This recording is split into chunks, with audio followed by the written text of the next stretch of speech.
Good morning to everyone, and thank you for the spectacular organization. Congratulations for that.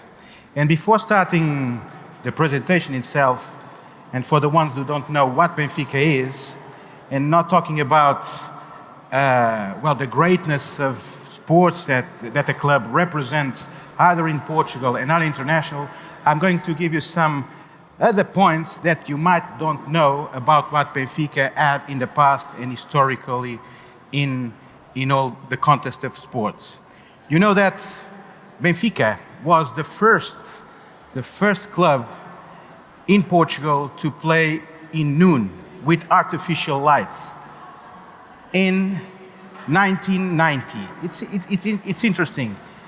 Our ex-founder took that example from what he has seen in England, and he said, well, let's put some candles like they were putting in England. And so we were the first club doing that, playing in the night. Do you know that in Benfica, the cycling with bikes have started with 2 women in 1924. Do you know that the first, or one of the first partnerships that Adidas had since ever was with Benfica in 1969, and it was not regarding a sponsor like it is today. Do you know that until today, António Simões is a football player younger that won a Champions League final with 18 years, 4 months and 18 days, until today. Do you know that Eusébio, it's one of the biggest footballers since ever, recognized by FIFA and UEFA, was the first footballer receiving the Golden Ball, and also he was the first receiving the Golden Boot, ascended or attributed by France Football until today. And I've started with this, and why? Because when we start this journey, we started on 2018. It was our first agreement that we had with Sorar. And if I would show you what the concept that we were writing down about what an NFT would represent, at that time it was NFT and the blockchain, you would laugh itself, because it was so complex and so different of what it is today. So in 2021, after the top shots in NBA, the market itself, like it was, have said, what is this about the NFTs and the business that is behind? So we have started from scratch first, and it was for purpose that I've talked a little bit about history, because we went down deeper in recognizing what assets do you have for potentializing all these potential NFTs, collections, and so on. We went to the museum with our structure. We have more than 20,000 objects and elements, and we have started to digitalize some of them. We have identified what type of IP rights belong to us and not, and so to have that as objects for potential use. We went to our CDI, it's the Documentation Information Center that we have in-house, with 20 persons daily basis working on that, and we have identified more than 100,000 documents to be used in potential usage of NFTs or collections. We identify what were our assets. Normal. Everybody wants players. Okay. But ex-players. So we went to some families and some ones that have the rights, and we identified what we could use it. This was the first part. Then among that, we had divided all these assets that we had, and we identified the way that we could go to the market in 2021. We identified the biggest companies, or the ones that were different from the others in specific items, in specific collections. We had more than 400 meetings with so many companies from 2021 to 2022, and we had set up all 12 contracts on NFTs area, and we are going to send and to set up more 7 to 9 others among that area. And so we have divided all this, and among that we have pushed all these negotiations from companies that were from one part of the world to the other part of the world. And Lakovina is here, is our partner, with our partner in all the legal aspects. And why? Because this was all new for everybody. And so the balance between what we wanted to do and the legal part, it was our, I would say, main concern, because nobody knew at that time what would be possible and not only for us as a brand, but also to our consumers. So we stepped in around the same time in May 2021, and we picked up all the preparatory work that José and his team in Benfica did, and we tried a bit to decipher it into a contract. So we asked ourselves, how do we take this strategy, this very robust NFT Web3 strategy, and turn this into a contract that will not survive just a couple of years for the term of the contract, but it will be future-proof, will take advantage and leverage upon the immutability of smart contracts and NFTs, and will also give value to Benfica, its fans and consumers, but also to the partners involved throughout the value chain. And how did it look like? So, first of all, we started by the scope, by the intellectual property inventory, and we tried to strike a balance between the tension that exists by definition between this transitory nature of contracts and intellectual property rights and the perpetual nature of NFTs and the programmability of smart contracts.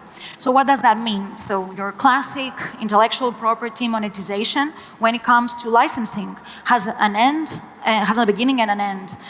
The end is usually the termination of the contract, the sell-off of stock. But we know that's not really true for Web3 and for NFTs in particular.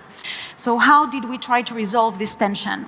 For the first time, we created a new perpetual right and new perpetual obligations. And the objective for this was to create value. That will mean that we needed to include secondary market revenue shares that will pass throughout the value chain, will take into consideration the entire life cycle of the NFT, yes, the indefinite one, and at the same time it will mitigate risks associated with the lack of regulatory clarity, the sort of tension as well when it comes to consumer protection, data protection, and also find a way to protect intellectual property rights of Benfica, the image rights of the players associated also with the whole inventory that we did, both on and off the chain. And of course, one of the clear objectives that Benfica passed to us from day one was they wanted to create value for the fans. And to create value for the fans, they needed to create a very transparent environment, high quality experiences in terms of NFT and Web3 innovation. So we needed to make sure that the NFT providers will also reflect what we had put in the B2B contracts, also in the online policies with the players. And that was our baseline approach. And we used that to scale on phase 2, as José will explain. But also, it was sufficient to get us shortlisted also by Financial Times earlier this year. And then we are always trying to innovate, and we had identified all the assets that we have. We had acquired the rights that for those assets, directly and indirectly. We had identified also, because Benfica, for the ones who don't know, is one of the clubs, and at the moment is the only one that we know, that had for several years the rights of the footage of the Portuguese League in his own stadium, in his own TV. So that footage since 2010 until nowadays, some part of those rights also belong to us. So we could try to set up an agreement of the video moments at that time was important, like the NBA Top Shots were. But besides that, we also identify what? We went to the market and said, 20, 30, the best ones and the ones that have more social involvement of the digital artists. We have tried to push them to make co-editions regarding that. We have made several agreements with them. Some of them, of course, were also new in terms of standards in legal. But besides also that, some of the traditional artists, like one that is one of the biggest fashion designers in Portugal, also he was not expecting in this case to have the NFT or the Web 3.0 asset to be sold in that area. And also we had to develop all that from scratch. And upon that, we had a huge effort legally. I don't know if you want to, please. So the logic from physical to digital was something that we were trying a bit to resolve, but it started happening a bit the reverse as well. So having contracts that they were starting from a digital environment, passing to a physical environment, you sort of needed to contemplate upon both. So that was first one of the biggest challenges that we had on that second phase, including to accommodate different ideas and objectives from artists from around the world that they were creating new content for Benfica. And that part of the immersive experience, that hybrid environment, I think will be the baseline for whatever we create together with Benfica for the third phase of the project, for more Web3 experiences for the fans.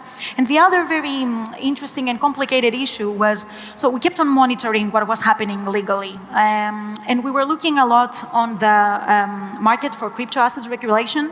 So it passed earlier this year. It covers crypto assets as a whole.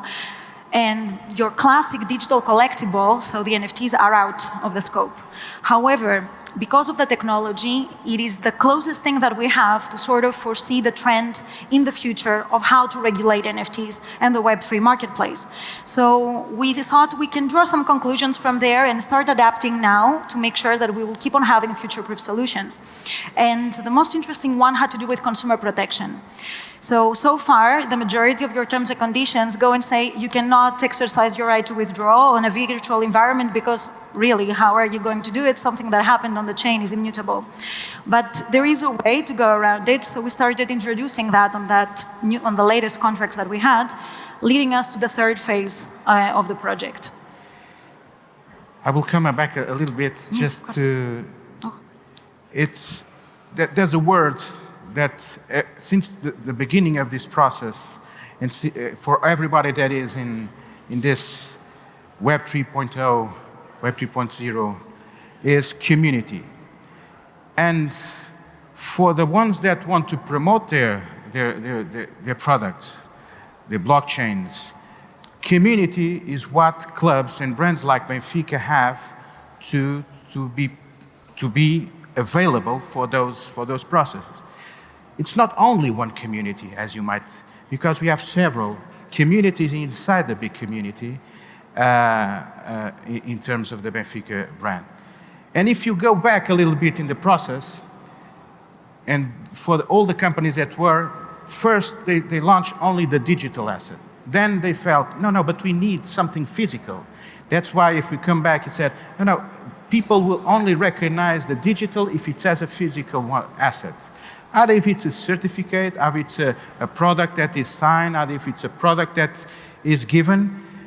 And this was the process. And nowadays, and that's why the phase 3, we will say, when we enter in the next stage, we have started in 2008 into prehistorical concepts in terms of what NFT means.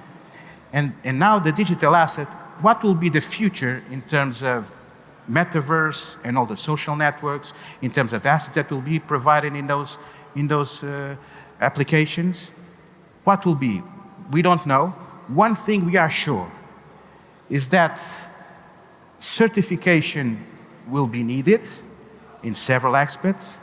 Regulation is also has to be needed because credibility in one part of this process, as you know, is a part that will push all the recognition of all the consumers, not only the 300,000 members that Benfica have, paying members. It's the second club in the world that has more paying members. but also the millions that have abroad the world, or in all the world. So this will be very important, and for that, also legally, it will be something that we have to achieve. That need for reinforced trust in the market, it's also very much reflected on what is happening at an international level, at a European level in terms of regulation.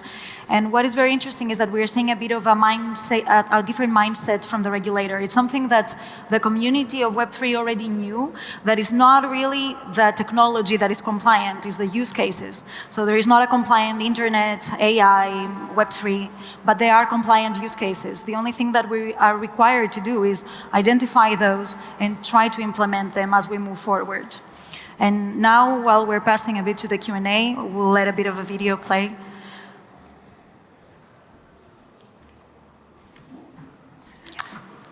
Yeah, if you have any question, we'll be glad to answer, of course. If not, just see in an 8 minutes video what is the Benfica universe and some of the touch points that we are at the moment and what we represent in the world. And some of the innovation things that we have done since ever, okay? Any questions? We are totally available for answers. Huh? If not, we'll be available outside if you want it. Okay, thank you. Thank you for Thank you very much. For your time.